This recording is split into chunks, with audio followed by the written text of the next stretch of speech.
Hello and welcome to another exciting episode of Kai Sport TV. My name is Sotumea, and in this week's episode of the show, we take a look at the world of cycling, especially with Team Qhubheka continuing to take new strides for Africa. And Sanle Panierden talks to the Lions Rugby Club about issues of transformation and what goes better than the World Championships and Usain Bolt. Well, you add a bit of Anaso Jobodwana there, and you've got magic. Well, here is what real transformation looks like. A young rider, Songezo Jim, started as a development rider and he's now all the way at the Volta di España. Mosibodi Whitehead caught up with Team MTN Qhubheka. Is it still MTN Qhubheka? Yes, it is. They've got a contract with us till the end of the season, so it's all runs calendar year, and so after 8 years, they won't be renewing with us, but yeah, for sure, right now, till the end of the year, they'll still be racing under the brand of MTN.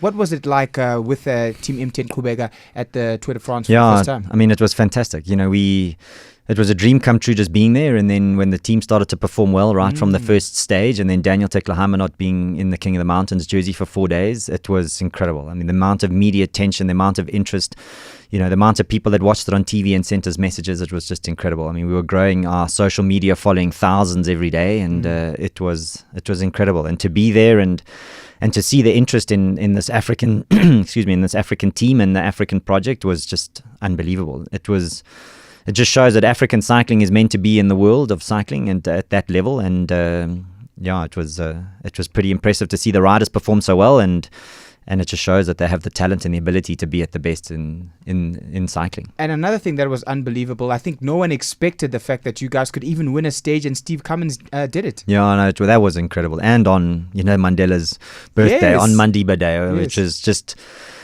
Yeah, I mean, it was a dream come true, that for sure. And it just shows the motivation of the riders. They took every day, they took a chance. I mean, after 18 stages, we were lying second in the team competition behind Movistar, the best team in the world. And then, Louis Mankey's got sick, unfortunately, and we ended up fifth. But fifth out of 22 teams as a wildcard entry. I mean, if you'd asked me that before the race, I would have said no chance. And it just shows the guys every single day were racing like their lives depended on it. And they valued the opportunity to be in an event like the Tour de France. And we weren't participants, we were competitors, and and that was really cool. And so that gave the riders huge confidence for the future now, because they know that they have the ability to even go better.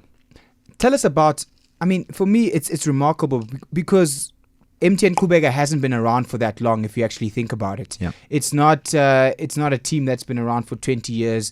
It's a fairly young team, and what you guys have been able to achieve in this less than a decade, how have you been able to do it? Well, we it's obviously based around the riders, and the riders that have that have shown the ability to be able to ride at that level, and our coaching staff has been fantastic, and the support environment that we have is incredible, and to just give the riders the opportunity to race at the highest level. And in 2.5 years, since we really started to race at this level, we took a team to fifth in the Tour de France, and that's unbelievable. And our international rider groups, so Edvald Boasson-Hagen, Tyler Farrar, Steve Cummings, Serge Powles, those guys on our team, they've been such mentors and role models to the African riders. They have definitely fast-tracked those guys to success. They've told them, where to be, what to do, how to eat, what to, just to do in the racing, and how to train. And so we took riders that were the best in the world and realized what their data was, and from a power to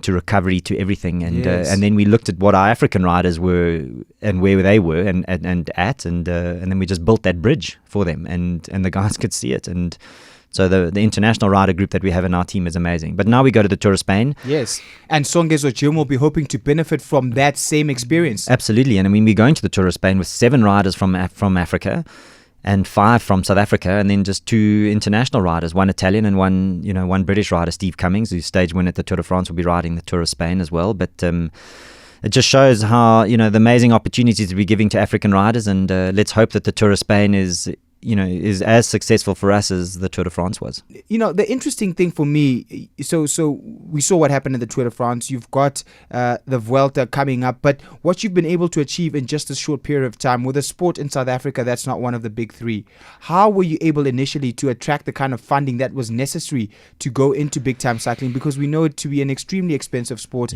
People in athletics, in tennis in South Africa, I don't want to call them peripheral sports, but all the smaller sports are suffering, and you guys have been able to make a success of it. What lessons can be learned from your experience? I think for organizations to get involved, they enjoy the fact that it has a social responsibility angle to it, that it is a team that races for something that's far bigger than themselves. And what it does do is it shows the potential of Africa. So from an MTN perspective, it was the perfect team and the perfect property because they're an African organization. Yes. And they go into countries in Africa and they connect people. So how is that work going? Because every time I run the Comrades Marathon through the Valley of 1,000 Hills there, I often think of you guys and the work you're doing with the bikes and those kids and around South Africa. How is that work going with getting kids on bikes? So we had a 5,000 Bicycles Change Lives campaign during the Tour de France. We've done 3,777 bikes today. So we're hoping through the Tour of Spain that we'll reach that 5,000 goal. So that's significant. I mean, that's millions of rands that have been raised to buy bicycles and to bring them into the communities and into the school kids so that they can, get a better matric in grade 12. But so it is working and it's going well. So long may that last, and long may people still continue to support it around the world. But it's really breaking big grounds, and we want to do. We know that if we can do 50,000 bikes a year through the Qhubheka charity, then that'll really start making a meaningful impact. But right now, we're still trying to get there, and I think going into the future with this team's success and now that its visibility through the Tour de France, I think we'll definitely start to raise a huge amount more interest and funding for the Qhubheka charity. Well done to Team MTN Qhubheka on winning yet another stage at a major tour. Now then, we shift gears to rugby, and Sandy van Heerden talks to the Lions about issues of transformation, especially since they've got a new captain and he's black.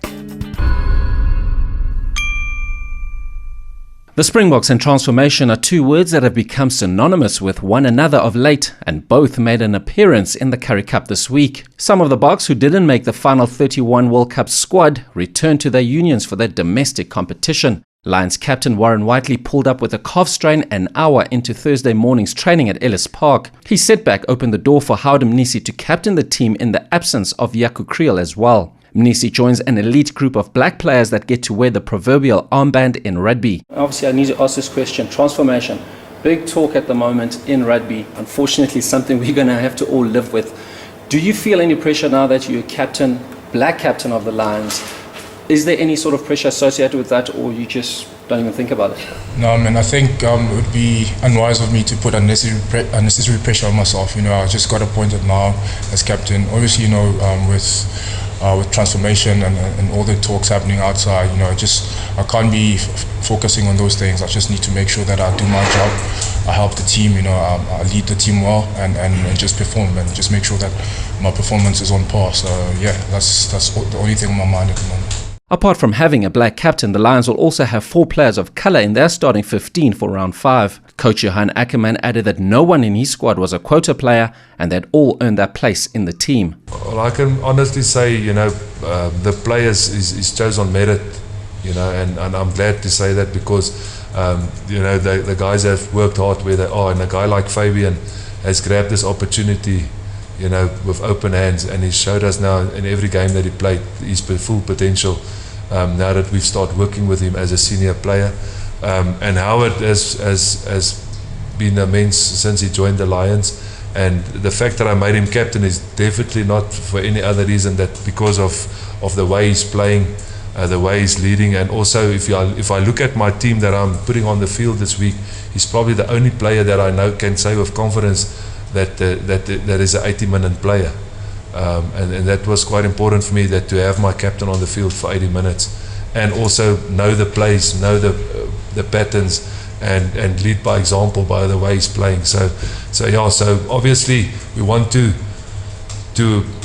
help where we can and show the world that we can adapt to that. But I think the players want to know that they're there on merit. And I can say they are, and it's great to have them playing like they are. While the teams battle it out in their various union colours over the next few weeks, many will also be keeping a close eye on the number of black players represented on the various fields. Sandy van Heerden for Kaya Sport TV. Good luck to the Lions Rugby Club as they embark on yet another Currie Cup campaign.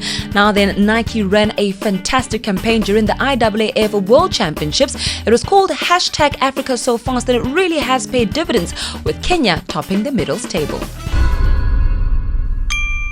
Although the 2015 IAAF World Championships are over, the Beijing edition of the Games will live on for a long time in the memories of Africans from around the continent. Nike's #AfricaSoFast campaign was almost a premonition of the African dominance that we would see on the track and the field in the bird's nest. For the first time in the history of the championships, an African nation topped the medals table. It was Kenya, and not forgetting some notable performances from other Africans. Anaso Jobodwana took bronze in the men's 200 meters.